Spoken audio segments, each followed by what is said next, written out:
It's Monday, July 20. This is the news on PBCJ. I'm Simone Absalom. As of Monday morning, Jamaica has recorded a total of 790 COVID-19 cases, with 16 new COVID-19 cases reported on Sunday. At the same time, 14 more patients have recovered and have been released from care. This brings the total recoveries to 693. The newly confirmed cases consist of 10 females and 6 males with ages ranging from 2 to 56 years. The cases were recorded in St. Anne, Clarendon, St. Catherine, Westmoreland, St. James, Manchester, Portland, and Kingston and St. Andrew. 14 cases are imported, all of whom arrived recently on flights from the USA. 2 of the 14 cases have since repatriated. The 2 other new cases are contacts of imported cases. There are no 58 active cases under observation in Jamaica, while 29 cases have been repatriated to their countries of origin. There are 2 moderately ill patients, but none critically ill at this time. Prime Minister Andrew Holness says his primary focus is rebuilding the economy to ensure Jamaica recovers from the effects of COVID-19. He was speaking at the Jamaica Labour Party's Era Council 1 meeting on Sunday. We understand the massive hit that has been delivered to many of our businesses as a result of the pandemic. Nevertheless, we will recover, and we will recover stronger. That is the objective. The objective of the government is to ensure that Jamaica recovers and recovers stronger. For us to do that, we have to stay together as a people. Together, we will be stronger. So the theme within the period of the pandemic, and as we come out of the pandemic, the theme of this government is unity. We must endeavor as a political organization to keep all Jamaicans together. Mr. Holness touted his administration's response to the pandemic and its impact on the economy. The government had initiated a wave of stimulus packages to alleviate the crisis. These include the COVID Allocation of Resources for Employees Program, CARE, the Business Employee Support and Transfer of Cash, BEST Cash, and the Supporting Employees with Transfer of Cash, SET Cash, which will provide temporary cash transfer to businesses in targeted sectors based on the number of workers they keep employed. When people say that we have managed the pandemic fairly well, it is not just the dimension of the low deaths and the low numbers generally, and the responsiveness of the government in providing information. It's not just the management of the economic fallout, but by and large, no one can say that in the management of the pandemic, we have in any way sought to give an edge, preference to supporters.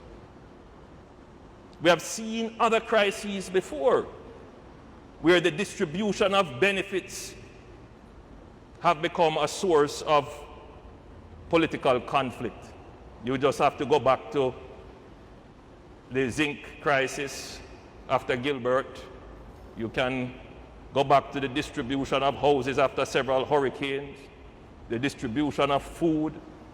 We have ensured that that was never the case. We have put in place the CARE program, and that has been transparently done, a system that is accountable,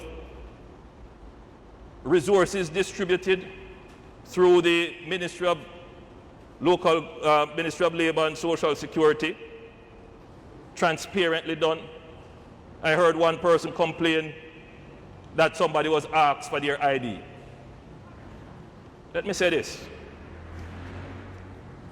It doesn't matter whether it is an emergency, yes or no. The government cannot and must not dispense with the systems of accountability. In the meantime, Prime Minister Holness reinforced that the government has created the enabling environment to empower the private sector to take up business opportunities.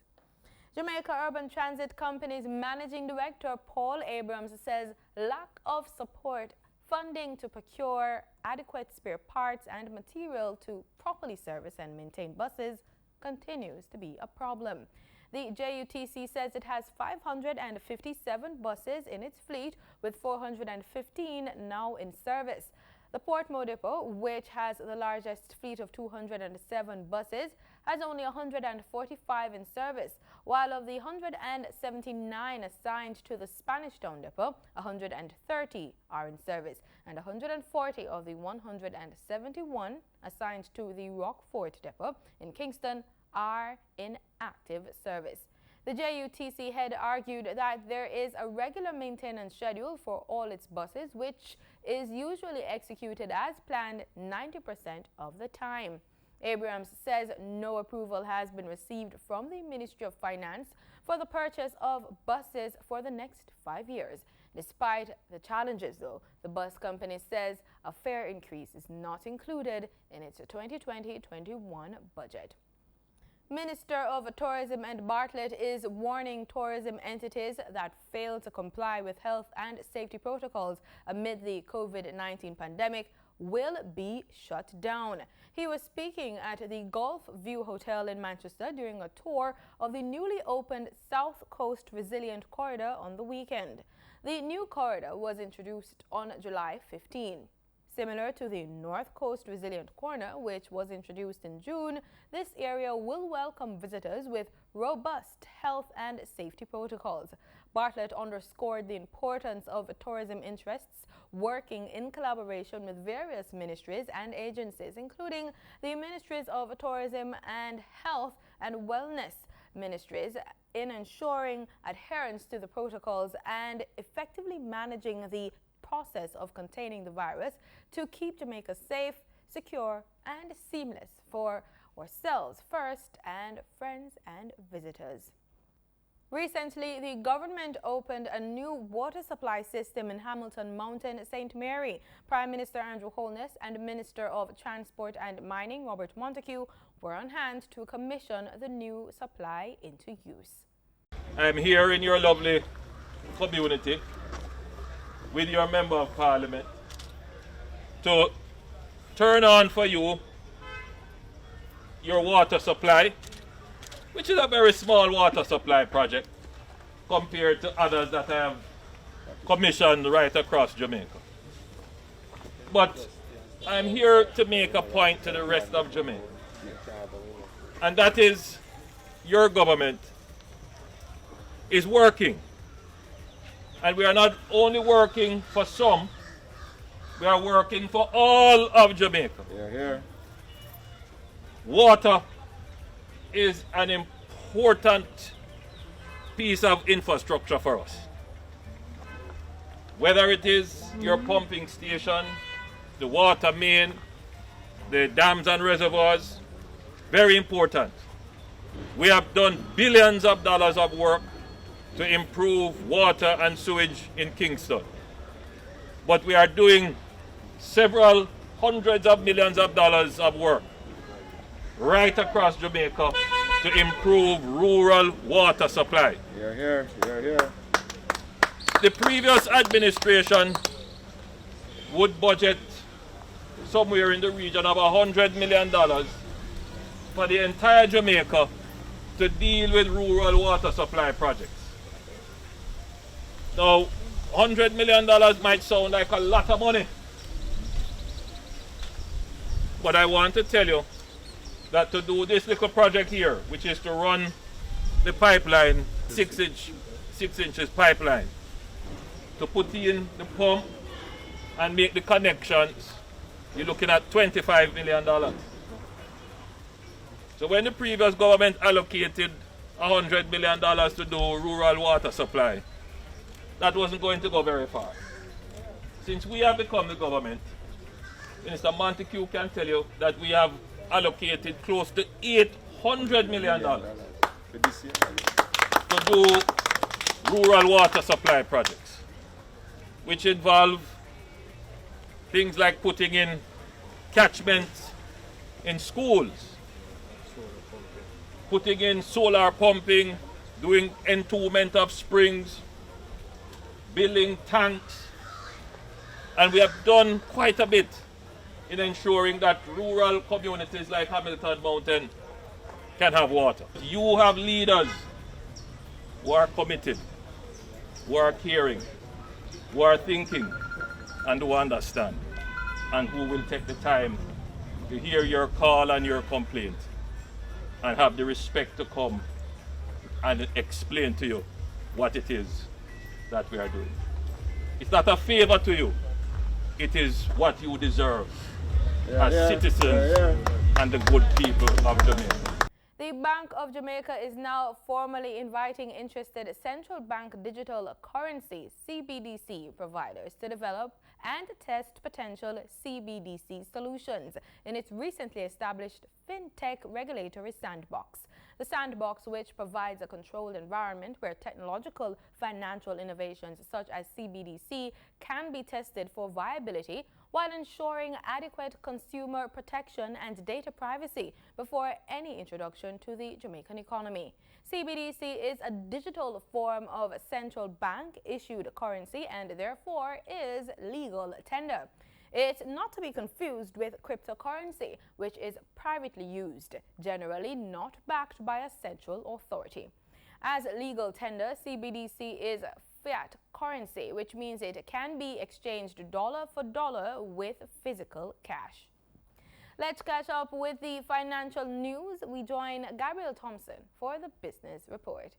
In Friday's trading session, the JSE combined index advanced by 1,662 points to close at under 400,000 units. Overall market activity resulted from trading in 79 stocks, of which 35 advanced, 28 declined, and 16 traded firm. The junior market index declined by 0.53 points to close at under 3,000 units. Stocks advanced for AMG Packaging and Paper Company, Barita Investments Limited, and Berger Paints Jamaica. Stocks declined for 138 Student Living Jamaica, Caribbean Producers Jamaica, and Consolidated Bakers Limited. Trading firm were Access Financial Services, Blue Power Group Limited, and Cargo Handlers Limited. The US dollar on Friday, July 17, ended trading at $146.69. The Canadian dollar sold for an average $107.58. The pound sterling traded for $181.72, and the euro ended trading at $168.60.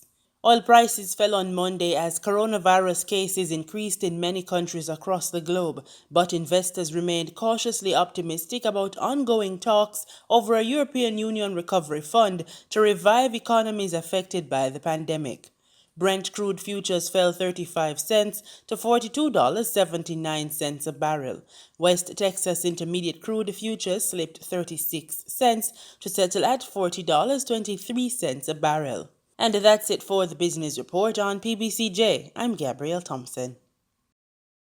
Well-known hotelier Heinz Simonitsch, who gained prominence for his development of Half Moon Resort in Montego Bay, St. James, and the founding of SOS Children's Village, died suddenly on Sunday, 6 days after marking his 93rd birthday. He was born in Austria and made Jamaica his home in 1963. And was responsible for expanding Half Moon from a small property to the expansive 400-acre luxury resort it is today.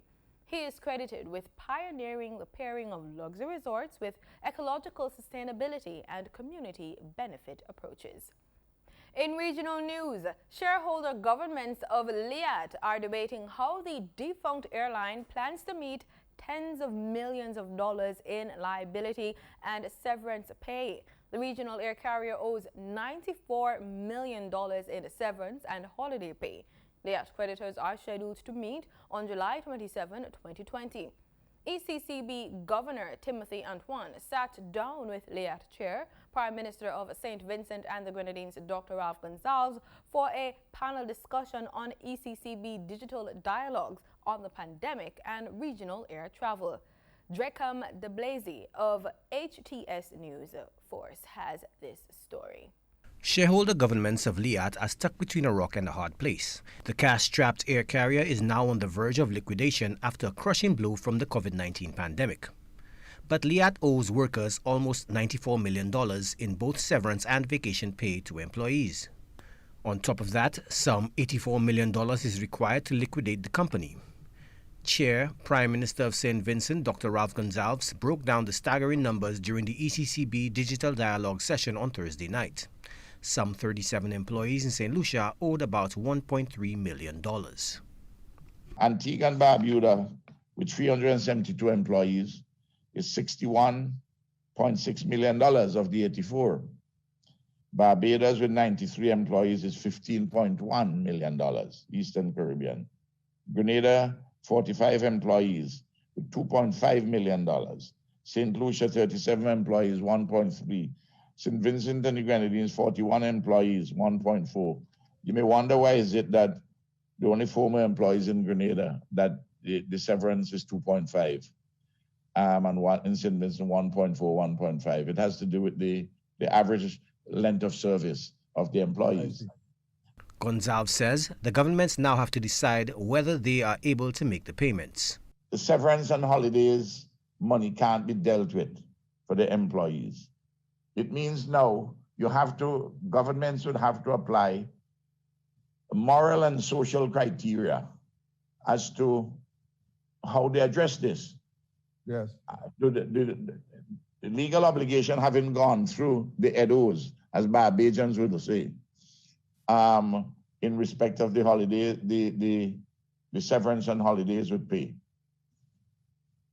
The question now, would the governments pay in whole or in part, and what proportion would they pay for the employees in their own country? According to reports, Liat employees have not been paid since March 2020. Gonsalves explains shareholder governments find themselves in a bind given the legal ramifications. Democratic governments in the region, in relation to employees and certain other kinds of creditors I'm talking about, that we could be bandits. The matter is this though, how are you going to give preference in relation to one or the other if it is outside of the legal framework? Can you be taken to court if you're doing anything that you have not carried out an equality of treatment in relation to all creditors? So it's a Pandora's box. I'm mixing all kind of metaphors here, but I articulate a principle of non-banditry. It's a difficult question. Antigua-based staff members have agreed to a 30% cut in severance. Shareholder governments recently declared Liat 1974 Limited insolvent and unviable. Joachim Duplessis, HTS News Force. A Bahamian doctor operating out of Florida is working on one of the top possible vaccines for COVID-19. Crystal Darlington of ZNS News reports. Doctors at the Orlando Immunology Center are working on one of the top 5 COVID-19 vaccine candidates, and one of those medical experts is a Bahamian. Immunologist Dr. Charlotte Page Roll says this potential antidote by the University of Oxford's Jenner Institute is currently undergoing trials, and she is happy to be a part of that historic project. And we haven't seen the data from those trials yet, but just based on the pathophysiology of the way the vaccine works and what it was designed to induce in terms of an immune response, there's no reason we should not expect that vaccine to work. And so I'm really excited, to bring that opportunity to the Central Florida community. I would love to bring that opportunity to the Bahamas. That should be clear. That would be amazing. But unfortunately, that is not going to happen at a lot of international sites right now. There are a couple of the other vaccines that are international, like the Moderna and the Janssen vaccine trials are going to be international trials. But as far as I've been told, the AstraZeneca vaccine trial is running in the United States. Dr. Roll further explains how the vaccine works. And just to be clear, a vaccine is really different from a pharmaceutical, right? A pharmaceutical is something I think of as a medicinal product that's intended to treat a patient who already has the disease. That is honestly how I think of a pharmaceutical. A vaccine is a purely, for the most part, preventative action, right? And so you are giving a vaccine to someone who does not already have the disease of interest with the intent of preventing them from getting that infection should they become exposed to it. And with many theories about COVID-19 vaccines, Roll acknowledges that there tends to be confusion distinguishing between pharmaceutical drugs and vaccination. In the case of the COVID vaccine, what we've been working on with the AstraZeneca and the University of Oxford is that vaccine shows someone the protein that's required for the virus to enter the cell. It doesn't show someone the entire virus. It just shows them a little bit of that virus. And you're going to force someone's immune response to produce proteins that if they all of a sudden get the infection, that virus can't enter the cell. They have these proteins that are sitting there and blocking that interaction. Crystal Darling, ZNS Network News.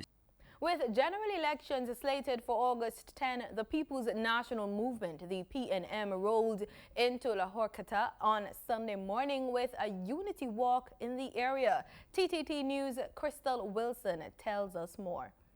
White tees with the word unity written at the back was the preferred choice of apparel for supporters of the People's National Movement as they joined La Horquetta Talparo candidate Foster Cummings on a unity walk through the area on Sunday morning. Rain failed to stop the scheduled unity walk as Mr. Cummings was flanked by Labour Minister Jennifer Batiste-Primus and Rural Development and Local Government Minister Kazim Hussain. The PNM General Secretary told TTT News the initiative for Sunday's event was suggested by the young people from the area. He said there were many concerns raised and that he will return soon to have the issues addressed. As I walk from house to house, the response has been tremendous. People are coming out of their homes to meet us. Although it is not a traditional campaigning walk, people are anxious to see their candidate and meet their candidate, and they have been coming out and showing an outpouring of support. We have two ministers, Minister Primus and Minister Kazim Hussain, who in their own right seem to be quite popular in this community, and people are anxious to come out and meet them and greet them. Lending support to Mr. Cummings on Sunday, Ministers Kazim Hussain and Jennifer Batiste-Primus are both confident Mr. Cummings is the candidate best suited to bring positive change to an area stigmatized by crime. And I am sure Foster Cummings is a gentleman, he's an honest person, and I am asking the people of this community to support him on an election day when the results are counted on Monday night. We will be victorious, God willing. The young people have a lot of great ideas, and we want to embrace those ideas and integrate those ideas as part and parcel of the plan in going forward. Also joining today's March for Unity was political leader of the New National Vision, Fuad Abubakar, who endorsed the PNM initiative, saying it was a step in the right direction. Trinidad and Tobago does not belong to PNM, to UNC, to NNV. It belongs to all the people of Trinidad and Tobago. And we want leaders who could understand that, balance the society, and cater to the needs, in particular of those who are really in a bad position. Among the issues raised by members of the community, the need for sustainable employment to be able to better care for their families. Crystal Wilson, TTT News. In sports, the Windies collapsed from 227 for 4 at tea to 287 all out in the final session on day 4, narrowly avoiding the follow-on in the second cricket test match against England on Sunday. Windies took the opener by 4 wickets in Southampton, the first cricket test to be played since the global outbreak last week. Former national footballer Irvino Augustus English was laid to rest on Sunday. The 42-year-old, popularly known as Dada, who was killed on February 26, was laid to rest at Meadowrest Memorial Gardens in St. Catherine. The footballer led Waterhouse Football Club to 2 National Premier League titles in 1998 and 2006. He played 5 times for Jamaica. And that's the news on PBCJ. Thanks for watching.